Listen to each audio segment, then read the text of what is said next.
Umut Kervan olarak genel merkezimizin açıklamış olduğu bu sene kurban çalışmalarıyla alakalı gerek kurban bedelleri gerek çalışmayla ilgili bir takım açıklamalarda bulunuldu. Bizler de Gaziantep'te Umut Kervan olarak inşallah bu sene her sene olduğu gibi yine kurban çalışmalarımıza başlamışız. Kurban çalışmalarımız her sene olduğu gibi daha önceden bir hazırlıklarımız var. Hazırlıklar yapıyoruz. Ne gibi hazırlıklar derseniz biliyorsunuz işte kesim alanında kurban kesme, et bağışı, canlı hayvan bağışı gibi bir takım bağışları kabul ediyoruz. Bağış yapanların adına vekaletlerini aldıktan sonra bu bağışları Allah kısmet ederse Kurban Bayramı'nın birinci günü kesim alanda kesip ihtiyaç sahibi olan ailelere ulaştırıyoruz. İhtiyaç sahibi aileleri önceden tespit etmişiz. Daha önceden tespit ettiğimiz için bayram birinci günü gönüllü arkadaşlarımızla beraber, ekiplerimizle beraber hem kesimlerimizi yapıyoruz. Aynı gün içerisinde de kesim yapılan etleri daha önceden tespit ettiğimiz ihtiyaç sahibi ailelere dağıtıyoruz. Tabii ki kurban çalışması biliyorsun başlı başına bir gayret gerektiriyor, bir çaba gerektiriyor. Bunun kurban kesim alanlarında gelen halkımızın kurbanlarını kendine başlarında olmak suretiyle hijyenik bir şekilde kesip onlara kendi kurbanlarını alanlara kendi kurbanlarını teslim ediyoruz. Yani bize kestirip kendi kurbanlarını isteyenler ya da kurbanını alıp kendi elleriyle dağıtmak isteyenlere teslim ediyoruz. Ayrıyeten bize bağış olanları da biz kendimiz kesip poşetlere koyaraktan hijyenik bir şekilde ailelere ulaştırıyoruz.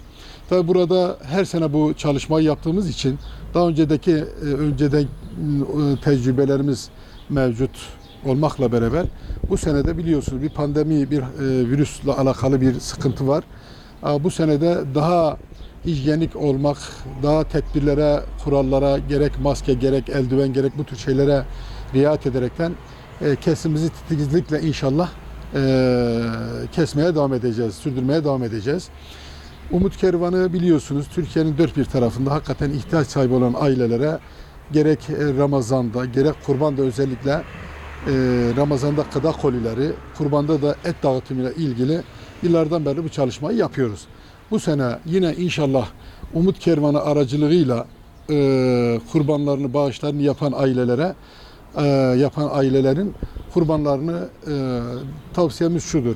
Kurbanlarını bize bağışlayan aileler eğer müsait olursa et dağıtımıyla alakalı da bizim gönüllü arkadaşlarımızla beraber birebir ihtiyaç sahibine ulaştırma konusunda da tavsiyelerimiz var. Tavsiye ediyoruz. Eğer müsait olurlarsa. Yoksa bizim kestiğimiz, bize gelen bağışları kesip kendi ellerimizle ihtiyaç sahiplerine inşallah ulaştıracağız.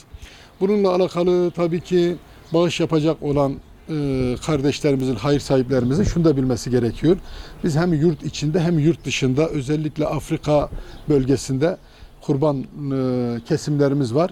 Bu yıl 12 ay hem adak kesimleri oralarda hem kurban kesimleri özellikle bu senede yine Afrika bölgesinde de inşallah o bölgelerde de bağış yapan arkadaşların özellikle Afrika gibi Yemen gibi o bölgelerde bağış yapan arkadaşların bağışlarını da orada keseceğiz yurt dışı olarak. Tabii kurban bağışlarımız sitelerimizde özellikle Umut Kervan'ın sitelerinde mevcuttur. Oradan bize ulaşmak isteyenler gerek telefonlarımızla bize ulaşabilirler. O yurt içi kurban bedelimiz şu anda il değişiyor. İl değiştiği için bazı illerde kurban daha uygun fiyatla bulunabiliyor. Bazı illerde biraz daha yüksek fiyatla bulunabiliyor. Biz de Gaziantep'te en alt limit olarak özellikle şu anda 1000 TL belirlenmiş olup bunun üzerinde tabii kurbanları biliyorsunuz her sene fiyatlar dediğimiz gibi kurbanın kilosuna göre fiyatlar da değişebiliyor. Bunun yanı sıra kurban fiyatlarımızı eğer öğrenmek isteyen de olursa, bakmak isteyen olursa Umut Kervanı sitelerinden bakabilirler. Bu konuda hayır sahiplerimize şöyle bir çağrıda bulunalım. Hakikaten her sene Umut Kervan bu çalışmayı yapıyor. Binlerce aileye et yardımı ulaştırıyoruz.